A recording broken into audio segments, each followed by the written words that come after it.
1956 से अभी 2026 तक एक मुस्लिम महिला भी, औरत भी असेंबली तक नहीं गया। స్వాతంత్రం వచ్చినప్పటి నుంచి ఇప్పటి వరకు తెలంగాణ అసెంబ్లీలో లేదా ఉమ్మడి ఆంధ్రప్రదేశ్ అసెంబ్లీలో ఒక్క ముస్లిం మహిళ కూడా అసెంబ్లీలో లేదు. ఇలా తెలంగాణ జనాభాలో మా వర్గంలో, మా బీసీ వర్గంలో 10% పైగా ఉన్నటువంటి ముస్లిం బిడ్డలకు, అందులో 5% ఉన్నటువంటి ముస్లిం బిడ్డలకు రిప్రజెంటేషన్ లేదు అక్కడ. ఇట్లా అనేకమైనటువంటి సమస్యలు మా పోరాటంతో ముడిపడి ఉన్నాయి. అలాగే మనందరికీ తెలుసు, మన్మోహన్ సింగ్ గవర్నమెంట్ 2005 సంవత్సరంలో సచార్ కమిటీని వేసింది. సచార్ కమిటీ నివేదిక ఏం చెప్తుంది? ఈ తెలంగాణ రాష్ట్రంలో, ఈ దేశంలో దళితుల కంటే ఎక్కువగా వెనుకబడి ఉన్నది ముస్లింలు అని చెప్పి సచార్ కమిటీ నివేదిక చెప్పింది. కాబట్టి ఎక్కడైతే పేదరికం ఉందో, ఎక్కడైతే అణచివేత ఉందో ఆ సెక్షన్ల మీద వర్క్ చేయాలనేటువంటి ఉమ్మడి నిర్ణయంతో ఇవాళ రావడం జరిగింది. ఇవాళ మేము ఏదో పార్టీలను విమర్శించడానికో ఇంకో దానికో కాదు. మా టార్గెట్ ప్రజల్ని అప్లిఫ్ట్ చేయడమే, ప్రజల్ని పైకి తీసుకురావడమే. కాబట్టి మేము పోతున్న దారులు ఒకే విధంగా ఉన్నాయి. కాబట్టి ఇవాళ మేమందరం కలిసి ఉమ్మడి పోరాటానికి సిద్ధమవుతా ఉన్నాము. తెలంగాణ రాష్ట్రంలో ఉన్నటువంటి 2 కోట్ల మంది బీసీలలో మా మైనారిటీ బిడ్డలు, మా ముస్లిం బిడ్డలు ఉన్నారు. మేమంతా ఒక్కటే.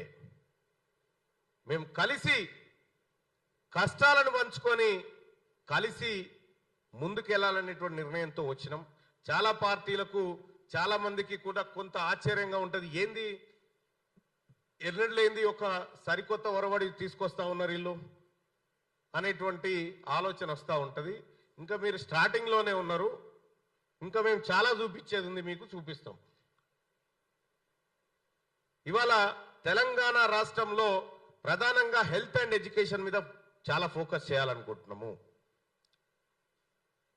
ఇవాళ అనేకమైనటువంటి కమిటీలు, సుప్రీంకోర్టు, అలాగే ఇంటర్నేషనల్ ఆర్గనైజేషన్స్ కూడా హెల్త్ అండ్ ఎడ్యుకేషన్ సెక్టార్ కోసం జీడిపిలో కనీసం 8% తక్కువ కాకుండా ఖర్చు పెట్టండి అని చెప్తే ఈ రాష్ట్రాలలో ఏం జరుగుతూ ఉందో మనం అందరం గమనించవచ్చు. కాబట్టి మొదటగా ఈ ఎడ్యుకేషన్ మీద ఇందిరా పార్క్ దగ్గర యుద్ధాన్ని ప్రారంభించబోతా ఉన్నాము.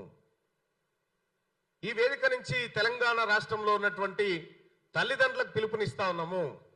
తెలంగాణ రాష్ట్రంలో రైట్ టు ఎడ్యుకేషన్ ఇంప్లిమెంట్ అయితే మన కష్టాలు పోతాయి, మన స్కూల్ ఫీజుల బాధలు తప్పుతాయి, మన బతుకులు మారుతాయి. దేశంలో ఉన్నటువంటి 9 రాష్ట్రాల్లో ఇప్పుడు రైట్ టు ఎడ్యుకేషన్ ఇంప్లిమెంట్ అవుతా ఉంది. తెలంగాణలో ఎందుకు కావట్లేదు? ఈ రైట్ టు ఎడ్యుకేషన్ ని ప్రతి ఇంటికి చేరవేసి ఉచితమైనటువంటి విద్య, 25% ఫ్రీ సీట్లు పేద వర్గాలకు ఇచ్చే విధంగా రైట్ టు ఎడ్యుకేషన్ ఇంప్లిమెంట్ చేయాలని చెప్పి ఒత్తిడి చేయబోతా ఉన్నాం. సో ఇదే అంశం మీద, అలాగే భవిష్యత్ కార్యాచరణ మీద కూడా మేమందరం కూడా ఉమ్మడిగా నిర్ణయాలు తీసుకోవడానికి ముందుకు కదిలినాం. సో కాబట్టి తెలంగాణ రాజ్యాధికార పార్టీ ఎంబీటీ మాకు ఇద్దరికి ఒకటే లక్ష్యం, హమారా హిస్సా, హమారా ఇజ్జత్, హమారా హుకూమత్. ఇది మా అందరికి సంబంధించినటువంటిది. మేమెంతో మాకంత. తెలంగాణ రాష్ట్రంలో బీసీలు 2 కోట్ల మంది ఉంటే ఇటీవల కాలంలో బయటపెట్టిన కులగణన లెక్కలు చూసిన తర్వాత రక్తం ఉడుకుతా ఉంది బీసీలకు. బీసీలకు కేవలం రేషన్ బియ్యం, రేషన్ కార్డు, చిన్న చిన్న పథకాలు మాకిచ్చి కోట్లాది రూపాయల సంపదను వాళ్ళు దోచుకపోతున్నటువంటి సందర్భంలో ఎంబీటీ ये ओल्ड सिटी का नहीं है, पूरा तेलंगाना का पार्टी है। हम दोनों मिलके आने वाले दिन में ये तेलंगाना के लिए, हमारा ओबीसी लोग के लिए, माइनॉरिटी लोग के लिए लड़ने के लिए हम तैयार है। अभी ఇక్కడ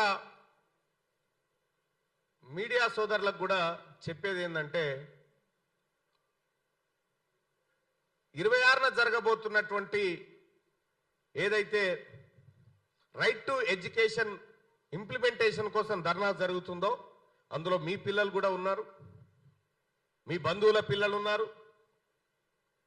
తెలంగాణ రాష్ట్ర వ్యాప్తంగా ప్రతి ఏడాది ఒక విద్యా సంవత్సరంలో ప్రైవేట్ కార్పొరేట్ విద్యా సంస్థలు చేస్తున్నటువంటి దోపిడీ ఏదైతే ఉందో అది 90,000 కోట్ల రూపాయల దోపిడీ। విద్య వ్యాపారం కాదు, సేవ అని సుప్రీంకోర్టు 8 కేసులలో ఉదాహరించింది। కానీ ఇక్కడ తెలంగాణ రాష్ట్రంలో విద్య ఎవరి చేతిలో ఉంది? అసెంబ్లీలో కూర్చున్నటువంటి 20 మంది ఎమ్మెల్యేలకు విద్యా వ్యాపారాలు ఉన్నాయి, మండల్లో కూర్చున్నటువంటి ఎమ్మెల్సీలకు విద్యా వ్యాపారాలు ఉన్నాయి, ఎంపీలకు విద్యా వ్యాపారాలు ఉన్నాయి। ओल्ड सिटी में हमारा बारिस्टर को भी है इंस्टीट्यूशंस।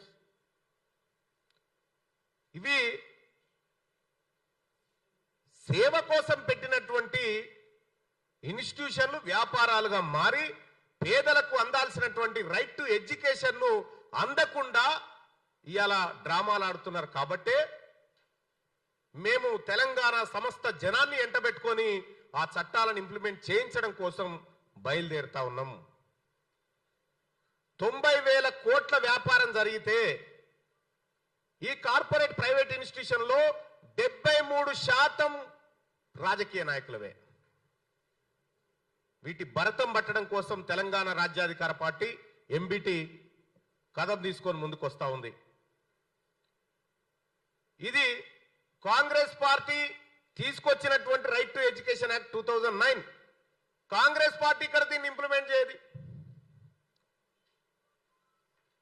బీఆర్ఎస్ పార్టీ ఇంప్లిమెంట్ చేయదు, బీజేపీ అసలే చేయదు। మరి ఈ 3 దొంగ పార్టీలకు లేని చిత్తశుద్ధి ఏదైతే ఉందో దాన్ని ఎండగడుతూ రైట్ టు ఎడ్యుకేషన్ యాక్ట్ ను తెలంగాణలో ఇంప్లిమెంట్ చేయిస్తాం। ఇది ఎంబీటీ అండ్ తెలంగాణ రాజ్యాధికార పార్టీ ఫస్ట్ విజయం కాబోతుంది ఖచ్చితంగా తెలంగాణ రాష్ట్రంలో। కాబట్టి తల్లిదండ్రులారా 26 తారీఖు ఉదయం అక్కడ కలుద్దాం, ఇందిరా పార్క్ దగ్గర మన ఆకాంక్షల్ని వెలిపుచ్చుదాం। ఇంప్లిమెంట్ చేయాల్సినటువంటి చట్టం ఏదైతే ఆల్రెడీ చట్టంగా ఉన్నటువంటి దాన్ని ఇక్కడ అమలు చేయమని చెప్పి డిమాండ్ చేయబోతా ఉన్నాం।